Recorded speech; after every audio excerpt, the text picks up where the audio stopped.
and players smiling. But Michael Jordan is not only the best basketball player, but he's the most exciting basketball player to ever play. Tatum fires away, pumps it in, 51 for Jayson Tatum. The Big Three NBA podcast is powered by PrizePicks and the Game Time app. Hello, everyone. Welcome into another episode of the Big Three NBA podcast. As usual, Sherrod Blakely, Kwani, Lunis, Gary Washburn. The usual crew is here. But before we get started, we want to remind you all that you're listening to the Big Three NBA podcast, which is part of the CLNS Media Network, which is where you can find our podcast, past, present, and of course, all the future episodes. In addition, there's a ton of other Celtics content, such as the Gardner Report, which goes live immediately after every Celtics game, home or away, win or lose, they're there to get you updated with the latest. So if you're into the Boston Celtics and all that's happening around the team, CLNS, the media network, has you covered. All right, Gary and Sherrod, we'll just start off the top just because we did get the breaking alert right before we recorded this, which is very timely. As most Celtics fans know at this point, Jayson Tatum went down in the game on Monday evening with, at that point, we didn't know exactly what it is. Now the reports have said he successfully underwent surgery to repair a ruptured right Achilles tendon, which is what everyone had assumed at that point. No timetable is currently available for his return, but he is expected to make a full recovery. Further updates will be provided when appropriate. The two of you, all three of us, really have seen an Achilles injury in the past. So we do know that the potential timeline definitely not this season, but it will be a long timeline. But off the top, what was your reaction to the injury, and how does this affect the Celtics moving forward? Unfortunately, this is kind of the news that we expected to hear. Even going back to when it happened, I mean, you saw, pretty much everyone on social media was pointing to the Achilles because we've seen time and time again when players go down the way Jayson did, writhing in pain the way Jayson was, more times than not, it's an Achilles injury. We've seen guys have torn ACLs and they kept playing. In many instances, but with the Achilles injury, it is a debilitating injury that stops you in your tracks almost immediately.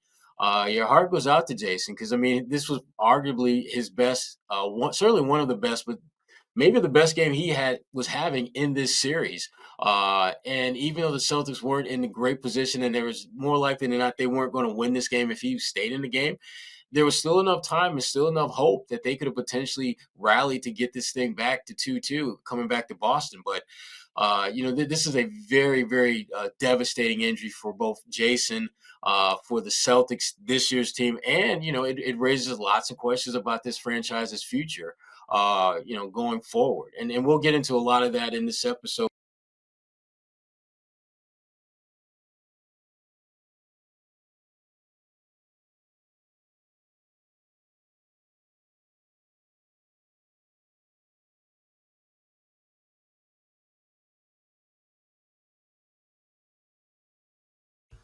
Yeah, I mean, there's times in this business where, you get to know these guys, you cover them every day, you get to know them, you form relationships, bonds.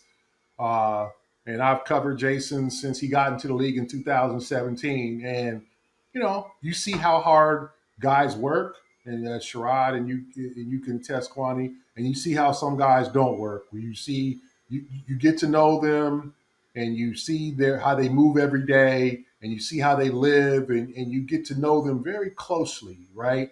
And Jayson's a dude who's a feverishly hard worker. He wants to be the best. He works on his conditioning and his body. He has become a stronger player, and he has just done everything right. I was talking to somebody just now, former Celtic coach, and just, he does everything right in terms of his conditioning, always staying in shape, coming back soon from injury, always wanting to play in the games, even when he said a Tuesday night in Charlotte, always wanting to be, that guy that delivers for his team. And for him not to be able to do that now, and for him not to be able to get up, it's a tragedy in terms of just on a career sports level, not a life tragedy. He'll be back, But to see him miss a year of his career, like the Klay Thompsons and some of these guys who, the Kevin Durant's and some of these guys who also tore those Achilles. And unfortunately for Tatum, most players, this is unfortunate and surprising because most players like Sherrod's good friend Isaiah Thomas you tear this ligament or tendon generally in your 30s, generally toward the end of your career. So maybe this is a workload thing. So maybe he has played enough games at 27 to be like 32, the average 32-year-old, because he's Olympics and World Championships and preseason and all these playoff runs. But it's just sad at this stage. But I think he'll be back stronger than ever, and this will be a new obstacle. But it's going to be hard to see him on the sideline at a Celtic practice, him working on just trying to walk the floor or just trying to run for the first time. It's going to be a hard rehab, and you feel terrible because he's done everything right. All right. It's obviously too early to tell, but what should the Celtics do? You mentioned the fact it is the secondary story at this point, but they are down 3-1 in the series. How do they move forward? What you got, Gary? Well, you just got to try. I mean, do you want to get blown? Like, the question is this, Kwani and Sherrod, how much do the Celtics really want to be in this series, or are they ready to go home, right? And sometimes you have all the best intentions to try real hard, especially when you're down 3-1 or you're down to the elimination game. And then, if you look at like the Miami Heat had every intention of trying to compete with Cleveland a couple weeks ago and just kind of gave up. And it was apparent in front of everybody. And the Celtics have to ask themselves, how much do we really want to go back to New York, or are we ready to go home? Kristaps Porzingis has been dealing with stuff. Jaylen Brown's got his knee. Sam Hauser missed a couple games of the spring. Like, these guys are banged up and they're tired. And the question is, how badly do you want to compete? Do I think they can win Game 5? Yeah, I do. They can. Somebody else got to step up. Jaylen's got to be better. Like, they've got to figure out in that locker room, how badly do you want to extend the series? It's highly unlikely you're going to come back, but you win one, you put a little doubt into them. You sneak one in New York, suddenly it's a Game 7 in anybody's business, and it's up for grabs. But you got to win one. Are you going to lose 3 times at home to the same team in this playoff series? Is that how you want to go out? Because if this is the end of an era, quite honestly, you don't want to go out on your back. You want to go out fighting. And so I would think this team is veteran enough and motivated enough, and that they can avoid the fatigue and avoid the natural human nature to say, come on, man, don't you want to lay in the bed till noon the next day? Don't you want to go to Cancun? Don't you want to just take a break? You guys have worked so hard. It just ain't your year. Resist those temptations and get out there and play your butts off, because I don't think the Knicks can play any better in Game 5 than they did the second half of Game 4. They hit 70% of their shots. Like, they scored 70 points in the second half. They scored 91 in Game 1. You know what I'm saying? Like, they scored 93 in Game 3. Sorry, 91 in Game 2, 93 in Game 1. So they played by far their best game of the series. Can they do that again? Are they geared enough to win another road game? So the door is open. The Celtics have got it. It's in the heart. It's in your heart. Like, how bad do you want this? Al, Kristaps, Jaylen, or are you ready to go home? Is it time to go home? They got to answer that question. Gary, I agree with you, but there's an internal struggle that they're dealing with that goes a little bit deeper than that. And there's this will to want to win, and then there's just the body saying, dude, what are we doing? Jaylen Brown, I think, wants to win, but will his knees want to be right along with him? Porzingis, I think, wants to help this team, but he can. You look at Al Horford.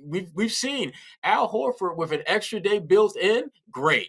Al played every other day, not so great. You start going down the line with this team of players and where they're at right now relative to where they are when they are at the top of their game, and it's hard to imagine the Celtics being able to extend this series maybe to Game 6 without Tatum. I can see them absolutely winning Game 5. I can't see them going much further than that because the guys that normally you would be counting on to elevate their play and to step it up and be the difference maker, they have some significant or notable issue that they're grappling with. As I mentioned, Brown with the knee. You've got Porzingis with the illness. You've got Al with Father Time. Sam Hauser is doing the same thing you and I are doing, watching the game. Peyton Pritchard has been up and down, up and down. If this Celtics team had their core guys relatively healthy at this point, and they didn't have Tatum, I feel they have a very good chance of beating the Knicks. I think they could win this thing in 7. But again, they've got so many will-related issues. This isn't about will. It's about will your body cooperate? That's the bigger concern I have with the Celtics. Because, again, this team, I think from a mentality standpoint, is good enough to win, but I just don't think their bodies can hold up. And, again, Gary and Kwani, this reminds me of what we talked about at the very beginning of just this postseason run. You cannot play around with your food. You cannot lose games that you are positioning yourself to win with ease. I mean, think about this. The Celtics are in the second round of the playoffs, and they've lost more games this year than they've lost in the entire postseason run last year.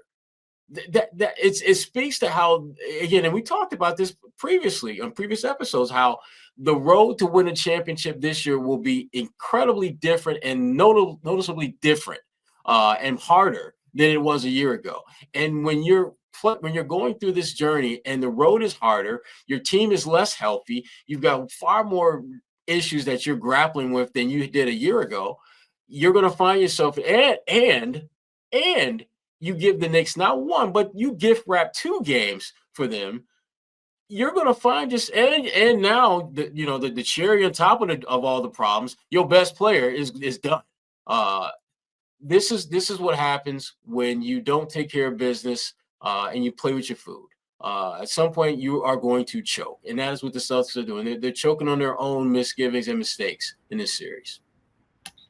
So that being said, the series, again, is not technically over, but what concerns you both about New York at this point, especially looking at the way they play? Are they even ready for the next round as well? Well, the Knicks, I mean, they've done a lot of really good things in this series. I mean, Karl-Anthony Towns has significantly cut down on the threes that he takes. In fact, he seems to be more comfortable playing close to the rim in Boston than he does when he's in New York. And that's been one of the big adjustments. They found a way to utilize Mitchell Robinson, who has a great plus minus. But as my boy Gary Washburn said, he ain't Wilt Chamberlain, even if the Celtics kind of treat him like he is. We got to get him off the floor. Oh, my goodness. And you just start going down the line. Most of their guys are playing at the level that they're supposed to or slightly better. Mikal Bridges has gotten better over the course of this series. And Jalen Brunson, he has been exactly what the Knicks were hoping for. Keep the game relatively close down the stretch. Let Jalen get us over the finish line. That was the MO in games 1 and 2. And the Celtics, again, they have not been able to minimize or impact him down the stretch in the close games. And Derek White is an All-NBA defender, but he got just absolutely grilled, toasted, filleted, whatever burning description you want to give Derek White, he got it from Jalen Brunson. And Drew Holiday wasn't much better. I think it was better, but not a whole lot better. And so the Celtics, there's a lot of problems that the Knicks present that we did not see in the regular season, and that's why they're in position to close this thing out and have the Celtics, basically down to their last leg to survive this postseason. Yeah, I mean, I think the Knicks now are riding high, feeling good. Remember, though, I mean, this is a team that lost, 31 games in the regular season. This is a team that had they hosted the Pistons in Game 5 at New York, and let's close them out, and they lost that game and lost at home, and the Pistons basically extended the series to 6, where the Pistons could have, and the Pistons should have won Game 6, Sherrod, right? I mean, up 7 with about 2.5 left and kind of blew that. So this is not a team that's experienced at closing out and handling their business. So there's hope for the Celtics in the sense of One, are the Knicks going to play as well in Game 5 as they did in Game 4? Two, you would hope that the Celtics are going to make some defensive adjustments, especially on Brunson. Maybe get the ball out of his hands. Definitely not confuse a switch and leave him open at the three-point line for him to take a damn rhythm dribble and then just knock it down.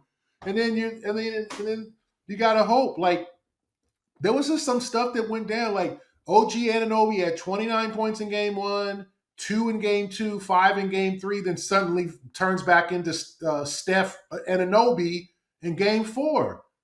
Like, Mikal Bridges had one good quarter in the series in the first 3 games, and then suddenly in the second half, he can't miss. Like, things just happened, and I blame the Celtic defense, but some of those was like, damn, like they let Bridges roam and get those jumpers that he missed earlier in the series, shots that are not easy by any means, but not hard by any means, but I'm sorry, easy, but contested mid-range, and he hit them all. He was 7 for 9 in the second half. It's like he was unstoppable. And Anunoby hits 3 threes, and just some real daggers in addition too. And so all those guys played a good damn game. Can they repeat that? Right? And then the Garden crowd, how are they going to be? Are they going to be hype? Are they going to be like, uh-oh, the minute the Celtics get down 5, oh, here we go, we're about to lose. We've all seen the Celtics lose some really tough playoff games at home. Miami a couple years ago, those years with LeBron in Cleveland. We've all seen them fall on their face at home. But can they muster up enough pride to play? And I don't expect the Knicks to play better than they did in Game 4. I mean, they shot 67% in the second half. I mean, like, that's insane for a playoff game. And some of that was Celtics defense, and a lot of that, too, was shot making. So are they going to do that? Or are we going to see the team that scored 91 points and 93 points in back-to-back games, and then the overtime game was 108? Are they going to go back to their level of being a pretty okay average offense? If they do, then they give the Celtics a chance to sneak one. Then it gets back to New York. You never know what can happen. But somebody besides, obviously, it's not going to be Jayson, unfortunately. Is this Jalen time? Is this Jalen's come to Jesus? Is he going to be Michael B. Jordan and Creed, where he looks at, sorry, Kwani, but is he going to be Michael B. Jordan and Creed and just look in the mirror and go like, this is mine, I've got to lead us? Like, this is a Jaylen Brown moment. Like, yeah. This is a time Jalen has got to look and go, okay, I was terrible in Game 4. He was terrible. Two quick offensive fouls, some poor shot selection, that foul on Brunson shooting a 3, like stuff that let them back into the game. Just stuff. I think it was like 69, 59 or something, and then the Knicks get a quick couple of hoops to cut it to 6, and then he fouls Brunson, and you just feel it. You were just like, here they go. They're about to cut it to 4. All right? Or I think he hit 2 or 3 free throws. They cut it to 4, and you're just like, yeah, the Celtics margin for error is done. Mm-hmm. And they lost control of the game after that, right? Eventually. So Jalen's got to be better. But I think the Knicks are a team that can let you back in. They can look amazing, and they can also look average. And let's see how they look tomorrow. Absolutely. And it would be great if Jalen could like have a twin or something, like Michael B. Jordan in his centers, for example. If he had a twin. Why I keep bringing up Michael B. Jordan? I'm sorry, Kwani. Didn't mean to bring that up. It's a subject, I know. I'm sorry, Kwani. That's a good analogy. I love it.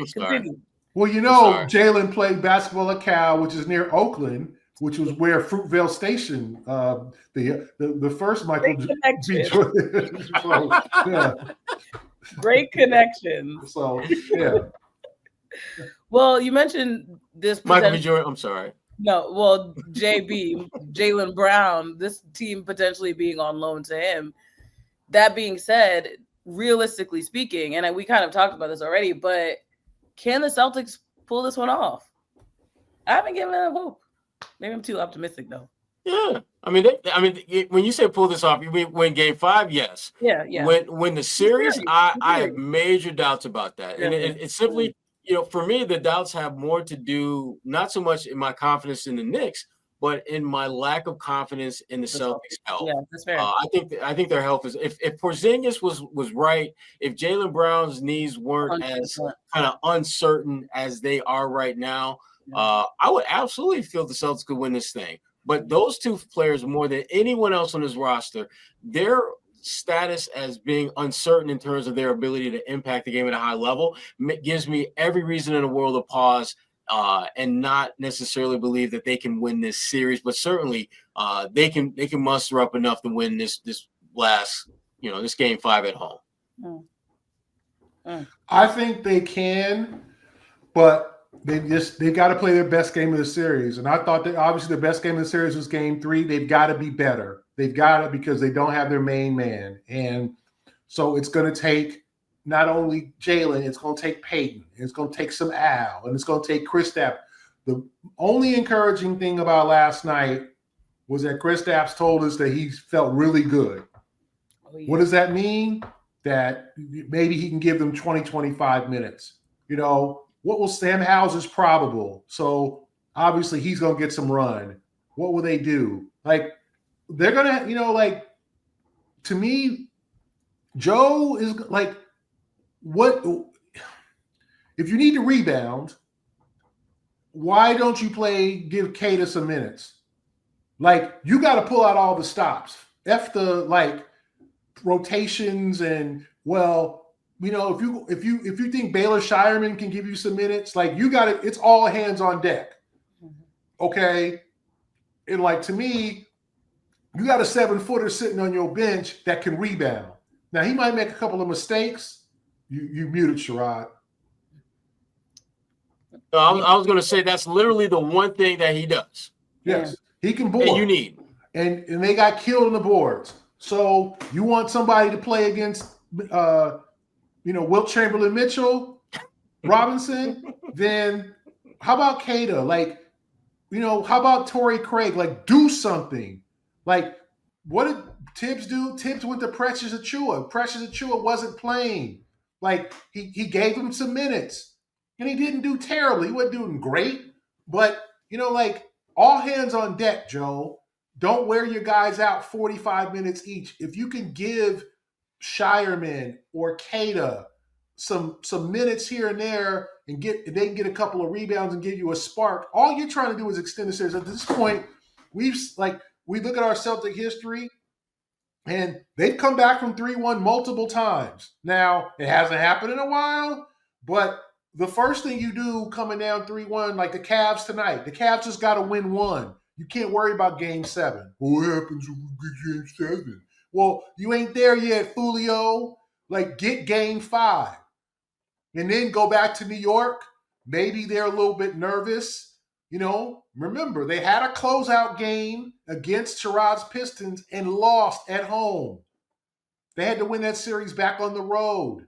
So what happens when they have another closeout game? Are they gonna the pressure is all on New York to close this out. They don't want to go back to New York 3-2 because now it's kind of close. They got some cushion here, but that's also pressure. So if you're the Celtics, can you keep pushing that pressure button and shift all the pressure to the Knicks? Because this could be a monumental collapse, but you got to get one. You just got to get one. You got to have someone have a bad shooting night. You got to have somebody miss a couple of shots that they usually make, or it's going to take some good fortune, unfortunately. But sometimes you got to make your luck, and you got to push some buttons. And maybe it's calling on somebody who has not played in this series to be a wild card. I remember 2016, the Celtics lost the first 2 games at home to the Chicago Bulls, the 8th-seeded Bulls. Brad went to our main man, Gerald Green, who was not playing, put him in it, and Gerald Green made a difference. He helped winning that series. And it was like maybe one of his coolest moments as a pro that he, because it was his second time in Boston and he helped them win that Chicago series. So sometimes Joe's got to be a little less rigid, and you got pros on your damn bench. Shoot, if you need to give J.D. Davidson a minute or two, I'm not talking about playing 30 minutes, but somebody, if you need Xavier Tillman, Zay X, just lay somebody out, bro. Just put a hat on somebody, lay a body on somebody, be fit, do like all hands on deck. Joe's got to be.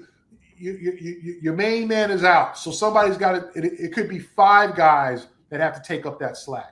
There needs to be a different level of sense of urgency on Joe's part, because it felt as though those first couple games that he was just basically playing. He was treating it like it was a regular season game.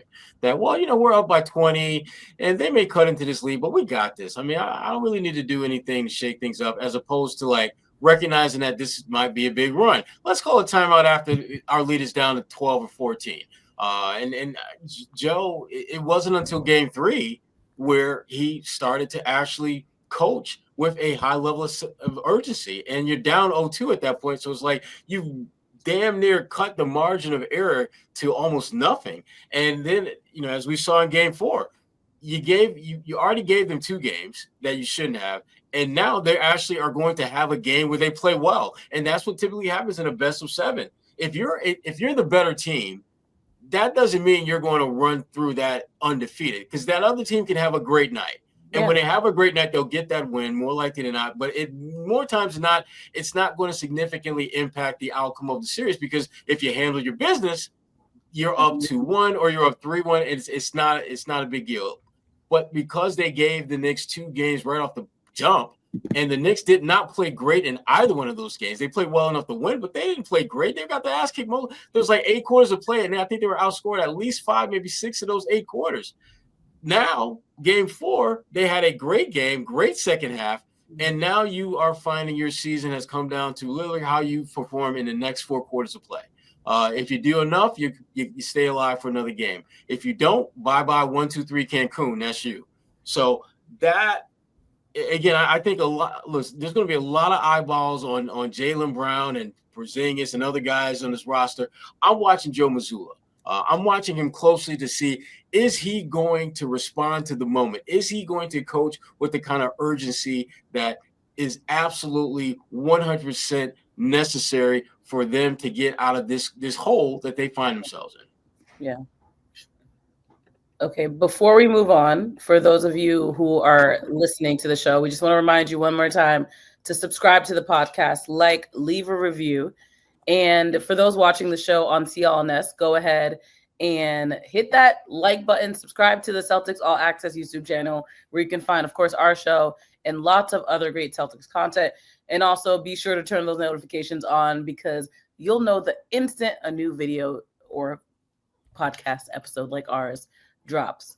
All right, before we close out, we're going to play a game of pick and roll. I don't want to get right into the off season, because we are keeping hope alive on this podcast, but pick and roll, let's just think about it, because you have to be wise. When you think about the direction that the Celtics should go in the postseason, should they be bolstering the roster, breaking down and saving money, or just stand pat, depending on how this all plays out? Which one are you picking, and why are you rolling with it? I am going to roll with standing pat. I'm going to roll. The reason why I'm going to roll with that one is because I just don't think they're going to be able to get any type of deal done that's just going to make sense to them, which is why I'm not looking for them to bolster the roster. Because to be honest with you, if they've got this roster and this roster is healthy, they can beat anyone and everyone in the NBA. So I'm not sure bolstering the roster is something that just from a feasibility standpoint makes a lot of sense. Yeah. So I'm going to roll with standing pat. What about you, Gary?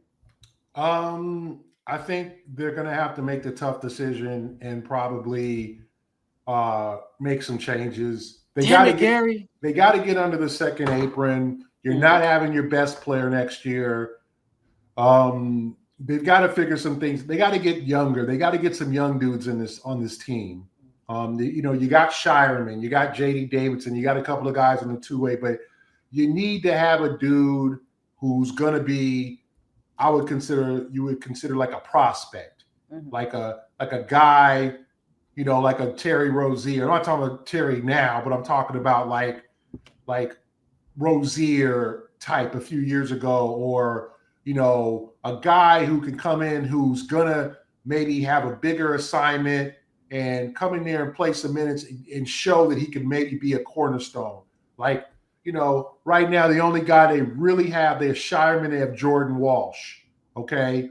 They got to figure out what to do with Jordan Walsh, because he's just been kind of persona non grata. Like, is he part of their future? They're going to have to find that out. But with Jayson gone likely next year, you don't have any cap flexibility. Everybody is back on contract. If you find a team that says, hey, we want to take Porzingis off your hands, or we need a veteran to put us over the top, I think you have to, and here's a young player and here's draft capital. Let's just say San Antonio Spurs or a team that has a lot of assets and that's looking to get to where you were, you might have to take a step back for the long-term health of the organization, because you just can't run it back with the same crew besides Jayson and be like, we're going to go to the conference finals again. No, you're not, because there's teams waiting to take the Celtics spot. Two in particular, the Orlando Magic and the Detroit Pistons. Okay? Those are two teams that are going to be rising. And then you've got Indiana, and you've got Cleveland coming back, and you've got the Knicks. Okay? And then who knows what happens in, Miami, or what happens in some of these other places, Atlanta. I'm not saying the Celtics will be worse than Atlanta Hawks next year, but if you're the Celtics, what's your best case scenario without Tatum next year? A 6 seed? So do you take a step back, get under that second apron, make sure your money's right, that you're not jeopardizing draft picks in the future, and then you run with a team of Jalen, Peyton, you give Jordan Walsh a look, Baylor Shireman, and you go kind of young, and you try to figure out a way to get some young dudes, some prospects. You got a first round pick coming in too. So you take a dude that can come in. You don't take no draft and stash guy. You don't take no dude who's going to help you in 5 years. You take a young dude, maybe a dude who's 22, one of them super seniors, and you come in and he can help you right away too.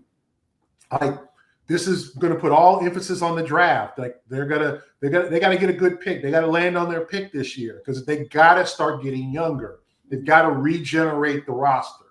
And there's no time like missing when your best player, because believe me, and I know, Jayson's going to be back and ready next year. Jayson's going to be ready to run through a wall next year when he's ready in 26, 27. He's going to have that sucker list, Gary. You're going to have that list of suckers. List of suckers. Exactly. Suckers. Like my man, shout out to Jay Crowder. My man Jay Crowder. Suckers list. Type in all caps. All right, so that being said, you tee up the second portion of this so perfectly. Who has the least amount of job security right now? Drew Holiday, Jaylen Brown, or Kristaps Porzingis? Who you got, Gary? I'm going to say Porzingis, because I think the Celtics are feeling the Porzingis experience. Mm-hmm. And what I mean by that is, this is why he's bounced around to New York, to Dallas, to Washington, and now here, because he's not able to stay healthy, and he has weird things happen, like this illness or that ankle surgery. This might be a time because you got to have, with Al being third, and we don't know what's going to happen with Al. Al's a free agent. Is he going to come back at a Timmy? And Luke is gone likely, because Luke's going to garner. They're not going to be able to afford Luke. So you need a reliable, and maybe it's Kata. Maybe they go to Kata and go, okay, DBS, work butt off in the summer. You're going to get a way bigger role next year. But they need to get young bigs, and I don't know if they can rely on Porzingis, because is he good for more than 50 games? No, he's not in the regular season. Is he going to be healthy? Because they really put him on bubble wrap this year for him to be healthy. They need a healthy, like Sherrod has been imploring and saying before anybody else was. Now, I hate to give him credit for it. It was like when Bubba asked Fred Sanford for $5, and Fred said, "You know what? I got bad news. I got the money." And so I got bad news. I got $5 for you. And as I got bad news. I got to give Sherrod his props and actually give him credit. This is not something I want to. I'm Fred. I don't want to give Bubba my $5, but I actually got $5. You got it on him. But Sherrod, yeah, exactly. I hate to say it, but I actually have. I got $5 on me. Noted. Sherrod has been saying for weeks this Celtic team was not going to go anywhere without good health. They need everybody, all hands on deck. So yeah, give me my $5. Give me my $5. So if you're the Celtics, can you do season 3 of Kristaps? Do you try to move him with another year? He'll be a free agent after next year, so he has an expiring contract. You know, how is that going to work? I mean, what's going to happen? Because I'm looking at the salaries now. Okay, Kristaps $30 million next year. He's got an expiring deal that could be good look for a team trying to get under the cap. Everybody else, Drew's got 2 more years left in his deal. We all know about Jayson and Jalen. Yeah. Derek's got 3 more years left on his deal. Peyton's got 3 more years left in his deal, right? Mm-hmm. Luke's a free agent, Al's a free agent. So Kristaps is really the most marketable salary as an expiring salary. So if a team says, you know what? We need a guy like Kristaps when he's healthy. He can help us out to win a chip. You might have to consider moving Kristaps. Sherrod, who's yours? Yeah, I mean that's a good one. That is a good one. But I'm gonna go with Drew Holiday. And simply, even though I know he's got the extra year or so compared to Kristaps, Drew's a difference maker. I mean, this guy has won NBA titles within the last 4 years with 2 different franchises. And has won Olympic gold medal. Has shown himself to be really at his best in the postseason.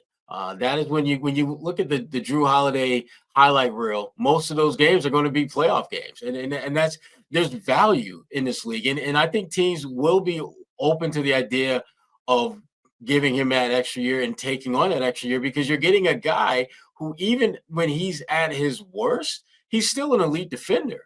And there are very few guys that you look at that really give Drew Holiday's problems defensively. Unfortunately for the Celtics, one of them is Jalen Brunson. But I just think it makes a lot of sense. And plus, if you're the Celtics, you now have a clear path for Peyton Pritchard to get more minutes. I think it's been really interesting to see how they have kind of doled out the minutes between Pritchard, and Drew in this series. Peyton has shown himself that, he might be ready for an even more expanded role going forward. He's shown himself to be a guy that when he's been given an opportunity to do more than he has been given an opportunity to do previously, he meets the moment. He's been pretty good about that since he's been with the Boston Celtics. And Drew, I think you get something of value for Drew. To me, like I said, I think that you would get much more value out of Drew than you would out of Porzingis because the concerns that teams have had in the past with Kristaps, I think, are even more pronounced that he's a little bit older. And that illness that has made him go from being, someone who's really good to someone who doesn't look anything close to a good NBA player. I mean, I thought I'd never say this, but Luke Kornet right now is a better player than Kristaps Porzingis. Those are words that I thought there was no way on God's green earth I would ever actually say that and it not be a joke or something to make my good friend Bobby Manning feel better about himself. But it's the truth. I mean, that's just the reality of where they are. And I think teams are watching the Celtics and thinking like, we like KP, but damn, we don't like this KP. Yeah. And so I think, I think he would be a little bit more difficult to move because teams are not necessarily looking to utilize him as in kind of that one piece we need to get over the top, the way I think teams look at Drew Holiday. Well, thankfully, we won't have to know that all just yet because Game 5 does take place Wednesday night. We will see if the Celtics can pull this off. It would be a miracle, but it'd be, look, anything is possible. Before we go, anything's possible. Exactly what I was looking for. But before we go, one more reminder for those who are listening to the show. I know you're tired of hearing me say this, but you please just do it. Subscribe to the podcast, leave a review. That's what keeps the lights on. And for those that are watching on CLNS, go ahead and hit that like button and subscribe to the CLNS Media Celtics All Access YouTube channel, where you can find our show and lots of other great Celtics content, up to the moment updates, which you obviously will want to keep in tabs with. Also, be sure to turn those notifications on so you can know the instant a new video like this one drops. For Gary Washburn and Sherrod Blakely, I'm Kwani Lunis, and this is the Big 3 NBA Podcast. Yeah, where my $5? Where's my money? Where my money?